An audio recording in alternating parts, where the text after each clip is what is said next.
Let me show something, okay?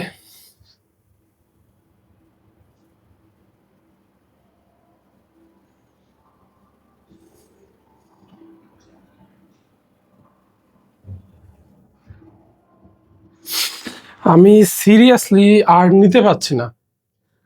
বাংলাদেশে কি আর কখনো এক্সাম পেছাই নাই? বাংলাদেশে কখনো অটো পাস আসে নাই? অটো পাস দেওয়া হয়নি স্টুডেন্টদেরকে? তাহলে কোন বেসিসে এত খারাপ একটা সিচুয়েশনের মধ্যে এইচএসসি 26 এর খুবই গুরুত্বপূর্ণ একটা এক্সাম, ফিজিক্স এক্সামটা এরকম সিচুয়েশনে কেন নিতে হলো? আমি লিটারালি মানে আমি যে কিছু বলবো আমার কোনো ভাষা খুঁজে পাচ্ছি না। আমি ফেসবুকে স্ক্রল করতেছিলাম লাস্ট 30 or 40 মিনিটস ধরে।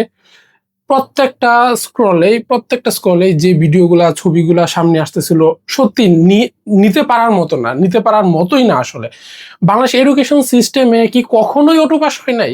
কখনোই এক্সাম পিছায় নাই? বা একটা এক্সাম যদি পিছানো হইতো তাহলে কি মানে এডুকেশন সিস্টেম দেশ ফুললি ধ্বংস হয়ে যেত? কখনোই না। আমি মাত্র দেখলাম রাজশাহীতে একজন স্টুডেন্ট এইচএসসি এক্সাম খারাপ হওয়ার জন্য সুইসাইড করেছে।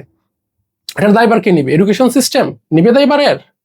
আমাদের বড় বড় মন্ত্রী মিনিস্টারের বাচ্চারা বাইরে পড়ালেখা করে উন্নত সুযোগ সুবিধা পায়, তারা জানবে কি দেশের অবস্থা? কি জানবে? কিন্তু এইরকম একটা বন্যার সিচুয়েশনে সারা দেশে সারা দিন রাত বৃষ্টি হচ্ছে, ঘর বাড়ি সব ডুবে যাচ্ছে, রাস্তাঘাট ডুবে যাচ্ছে, এই সিচুয়েশনে এই এক্সামটা কি খুবই দরকার ছিল বাংলাদেশ এডুকেশন সিস্টেমের? বাংলাদেশের খুবই দরকার ছিল? এই একটা একটা এক্সামে কি দেশ চেঞ্জ হয়ে যাবে?